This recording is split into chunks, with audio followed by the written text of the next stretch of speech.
c'est lui qui est né en nous, puisqu'il nous a créés pour que nous soyons le temple de son corps. Amen. Donc, il faut qu'il naisse en nous. C'est ça le secret de la nouvelle naissance.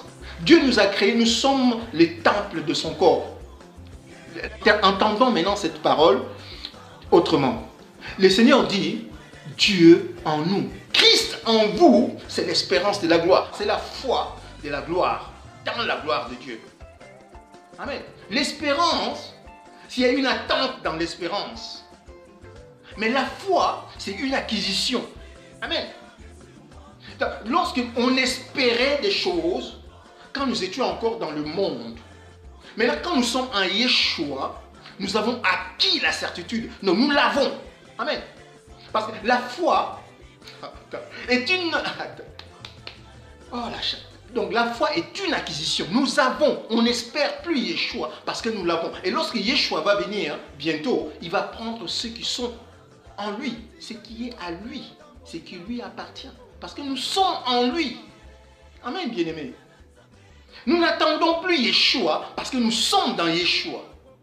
Et Yeshua est né en nous. Comme Yeshua est né en nous, nous rentrons pleinement dans Dieu. Et Dieu est pleinement en nous. C'est pourquoi l'apôtre Paul dit, ce n'est plus moi qui vis, mais c'est Yeshua qui vit en moi. C'est-à-dire que lorsque maintenant nous sommes dans la communauté, nous prêchons la parole de Dieu, nous la prêchons avec certitude, de telle façon que ceux qui nous écoutent soient percutés par la parole et qui reçoivent Yeshua. Donc tout esprit qui est démoniaque, qui est dans l'homme, qui est là, qui écoute notre parole, qui écoute la parole que Dieu a mise dans notre bouche, part.